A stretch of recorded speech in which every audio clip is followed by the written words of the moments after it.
Quand on entend que le Salon des métiers d'art de Montréal se déroule, la place Bonaventure, ça nous dit qu'il est temps de penser sérieusement à acheter nos cadeaux. Il y a toutes sortes de trucs originaux, vraiment, au Salon des métiers d'art. On vous en a parlé, on vous en parle à chaque année. Mais ce matin, je voulais prendre le temps de discuter avec des artisans pour parler de la transformation, parce qu'on assiste vraiment à une transformation dans l'artisanat avec le retour de la mode du faire soi-même et de la multitude de plateformes, finalement, à travers lesquelles les artistes et artisans peuvent maintenant vendre leurs produits. On va discuter avec Luc Delavigne, qui est céramiste, mais également président du Conseil des métiers d'art du Québec et du Salon des métiers d'art de Montréal. Bonjour, M. Delavigne. Bonjour. À vos côtés, Karine Foisy, qui est fondatrice de Veille sur toi, donc des veilleuses en verre et instigatrice également de vagues de concours créateurs québécois. Bonjour. Bonjour. Et Hubert Filion, pomiculteur et cidriculteur des vergers écologiques Filion. C'est à Hemingford, en Montérégie. Bonjour, Hubert. Bonjour. On va commencer par vous, M. Delavigne, parce que j'aimerais que vous me parliez du salon. Le salon aussi se transforme. C'est un événement qui durait 21, 22 jours, 3 semaines, pratiquement tout le mois de décembre. Là, vous avez comprimé ça dans le temps. C'est sur 2 fins de semaine maintenant. Pourquoi? Qu'est-ce qui a motivé cette décision-là? Est-ce qu'il y avait moins de monde et vous avez dû concentrer ça dans le temps? Non, pas du tout. Le Salon des métiers d'art, ça fait 61 ans qu'il existe. C'est une institution, comme vous le disiez, du temps des fêtes à Montréal. Bien que le modèle des salons, le modèle traditionnel de vente dans les salons ou dans les boutiques soit toujours très pertinent pour les métiers d'art, parce que les gens ont envie de venir voir les objets, ont envie de rencontrer les artisans, ont envie de savoir quelle est la démarche artistique qui est en arrière. Le modèle d'un salon qui dure 1 mois, c'était plus vraiment pertinent dans une époque comme la nôtre. D'abord, c'était le salon le plus long au Canada et je pense en Amérique du Nord. Il n'y a plus personne qui fait ça depuis très longtemps. Mais ce n'est pas parce qu'on a du mal à avoir du monde, c'est parce qu'il faut penser aussi aux exposants. Le Conseil des métiers d'art regroupe des exposants et des artisans d'art qui viennent de partout au Québec. Donc quand vous venez de Gaspésie ou quand vous venez d'Abitibi, passer 1 mois à Montréal, c'est quand même assez compliqué. Et puis aussi, il faut créer un événement. Il faut que ça soit festif. Donc pour maintenir un événement quotidiennement, avoir toujours une programmation qui va attirer les gens, il était plus raisonnable à notre époque de faire un événement un peu plus court. Historiquement, les artisans attendaient aussi le Salon des métiers d'art, pas juste les consommateurs, pour aller vendre leurs trucs. C'est le grand rendez-vous, on y va. Mais là, vous, Karine, par exemple, vous profitez des nouvelles plateformes pour vendre vos veilleuses, finalement. Quelle proportion ça représente pour vous, les événements plus traditionnels comme le salon et la vente électronique? Je pense que les choses ont changé énormément dans les dernières années avec la venue justement des plateformes pour la vente en ligne. À l'époque, les artisans attendaient impatiemment la venue des salons, entre autres pour faire la plus grande partie de leur chiffre d'affaires. Aujourd'hui, je pense que c'est toujours une partie importante de leur chiffre d'affaires, mais pas majoritaire comme ça a pu l'être à l'époque.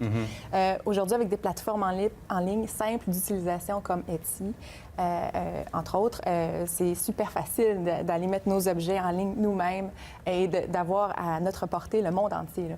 Moi, j'expédie régulièrement des veilleuses à l'étranger, en Europe, évidemment aux États-Unis, et c'est grâce à la vente en ligne que ça s'est permis. Oui. Mais Hubert, ça demeure pas moins que les événements, comme le Salon des métiers d'art, il y en a maintenant un peu partout qui poussent. Là. Oui. C'est un chiffre d'affaires important là, pour vous. Là. Oui, moi, ça représente environ 40 de mon chiffre d'affaires. C'est quand même gros, là. C'est considérable. Très important. Et là, vous êtes dans un domaine où il y a beaucoup de compétition. Site de glace, on en connaît tous. On a un micro qui est ouvert. Le site de glace, on en connaît tous. Des vergers, on en connaît tous. Comment vous arrivez justement à vous démarquer là, du lot? Ça aussi, c'est un défi pour les artisans, peu importe. Là, c'est votre cas, mais dans tous les cas, il faut se démarquer du lot. Pour se démarquer, il y a la présentation du produit, il y a le côté artisan aussi, l'authenticité du produit. Je suis le producteur, je fais l'émondage de mes arbres, je récolte mes fruits, je suis mon propre vinificateur. Donc, c'est vraiment partir avec la matière première au départ, puis la suivre jusqu'à la fin. Oui. Pouvoir faire le suivi de tout ça. La ligne, elle est où? Parce que vous voulez avoir du volume pour distribuer, pour en vendre ultimement. Mais les gens, eux, veulent acheter un produit avec le côté artisan. On aime bien ça, ce petit côté-là. La ligne, elle est où? À partir de quand ça devient... C'est plus un produit artisanal parce qu'on fait du volume? Karine? Moi, personnellement, je tiens à ce que ma production reste au Québec. Donc ça, ça fait partie du charme du produit. Et ça serait facile pour moi d'exporter la production pour en faire en plus grande masse au Mexique ou encore en Asie. Mais le fait que ça reste un produit québécois, ça me rend fière. Et je pense que de plus en plus, les gens sont conscientisés à ça, avec entre autres la venue des réseaux sociaux où on fait la promotion du travail québécois. Et je pense que ça, c'est la fierté d'un produit auquel on peut rechercher. Mais ça peut avoir un coût aussi pour le consommateur. Est-ce que les gens sont prêts à payer un peu plus cher? Oui, tout à fait. Les gens sont prêts à payer un peu plus cher, d'abord parce que les gens comprennent bien que ce produit il a été créé ici par des gens d'ici qui ont le même niveau de vie que tout le monde et qui ne sont pas... vous savez, il y a certains produits qui viennent de l'étranger où dans la provenance est même très douteuse. Dans certains cas, c'est fait dans des usines où c'est quasiment de l'esclavage. Hein. Donc quand on achète un produit fait au Québec, c'est aussi d'une certaine façon un achat politique. On refuse d'acheter des produits qui sont faits par des gens qui sont maltraités. Acheter québécois, c'est valable pour l'alimentaire, c'est valable pour les objets, c'est aussi désirer soutenir ces entreprises québécoises. Et ça, les gens comprennent bien. Les gens savent aussi, grâce au salon et grâce aux événements où on peut rencontrer les artisans, tout le travail qu'il y a en arrière, hein, tout ce que ça représente de faire ce travail, parce que c'est des produits qui ont une identité, des produits qui sont liés à la personne qui l'a fabriqué. C'est pas du tout des produits anonymes. Oui, il y a une personnalité derrière ça. Hubert, vous disiez tout à l'heure, je suis mon vinificateur, je m'occupe de mes ans. C'est de l'ouvrage, là, quand même. Là. C'est pour, au bout de la ligne, je ne peux pas savoir votre chiffre d'affaires ou votre volume, mais vous avez dû faire un choix à un certain moment donné de vous investir personnellement là, dans le business. C'est nous-mêmes, c'est notre famille aussi qui s'investissent par la bande parce que il y a des soirs qu'on n'est pas souvent à la maison pour soit côté production, emballage. Je veux dire, dans le domaine agricole, il y a beaucoup de risques. C'est la météo c'est la météo qui est l'actionnaire majoritaire, dans le fond, parce que c'est elle qui dicte tout. Là, vous avez un projet de faire une entrée à la SAQ. Pour quelqu'un qui a des produits comme les vôtres, on se dit, mon Dieu, j'arrive à quelque part parce qu'il y a un monopole, puis j'y accède finalement. Est-ce qu'il y a des dangers à ça? Il y a des dangers. Je crois que quand on entre à la SAQ ou tout autre commerce, il faut que ça soit beau, il faut que ça soit bon. Puis ensuite, c'est de le faire découvrir pour que les gens reconnaissent le produit, qu'ils sachent comment le déguster, avec quoi. Donc, c'est tout le travail de la commercialisation. Changeriez-vous quelque chose?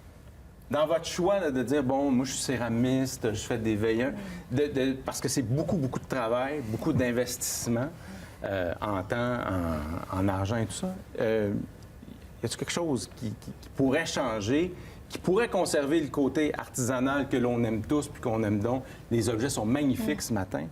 Et qui pourrait vous donner un peu d'air puis un coup de pouce, finalement. Qu'est-ce qui pourrait changer, M. Delavigne? Bien, en fait, moi, je pense qu'on travaille toute l'année. On fait tous ça aussi à chaque fois qu'on rencontre des médias ou à chaque fois qu'on rencontre du public. C'est qu'on parle de notre vérité puis on parle de notre passion. Tous les gens qui font les métiers d'art sont des gens passionnés.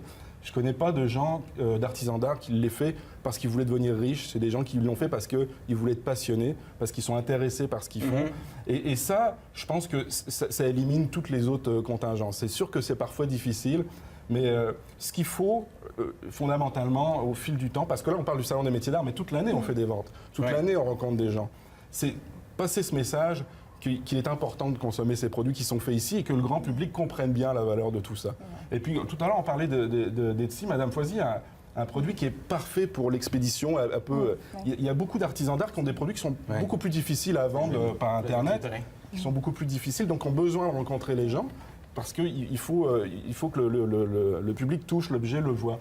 Et ça, c'est pas simplement de la commercialisation, c'est du contact. Alors moi, je pense que tant qu'on va continuer à faire ça, eh bien, les gens auront le plaisir de venir nous rencontrer et on pourra continuer de parler des métiers d'art. Oui, parce qu'il y a ce contact-là avec le consommateur aussi, je pense, qui est important pour vous. Oui, parce qu'ils achètent, en plus d'acheter le produit, ils achètent une partie de nous aussi. Donc, Moi, les gens, souvent, viennent à mon kiosque, puis ils me connaissent parce qu'ils suivent ma page Facebook. J'ai 34 000 personnes qui suivent ma page Facebook. C'est pas rien. Mais là. non. Donc, ces gens-là me connaissent personnellement. Des fois, ils ont l'impression qu'ils sont mes amis, même. C'est super le fun. Là. Puis ils m'envoient des photos de leur enfant qui donnent un bisou à leur veilleuse le soir avant d'aller se coucher. On crée des liens. Ils achètent une partie de moi. Donc, c'est ça aussi la beauté d'être artisan. Il y a des gens qui vous attendent année après année au salon et partout. Oui. Vous êtes Les là, gens cette qui nous année. cherchent. Ils me ouais. cherchent, oui. Tant mieux. Je vous rappelle, le Salon des métiers d'art, ça se poursuit cette fin de semaine, mais également toute la semaine prochaine, c'est à la Place Bonaventure, À la Place Bonaventure. ici à Montréal. Je L'entrée vous est invite gratuite, en plus. à aller rencontrer les artisans d'ici pour voir de plus près ces produits qui sont faits ici et que vous pourrez vous procurer grâce à toutes les plateformes maintenant à longueur d'année. Luc Delavigne est donc le président du Conseil des métiers d'art du Québec. Il y a Karine Foisy, fondatrice de Veille sur toi, ces petites veilleuses. Et Hubert Filion, pomiculteur, cidriculteur au verger écologique Filion à Hemingford avec les produits Gaïa et Friga qu'on vous a présentés.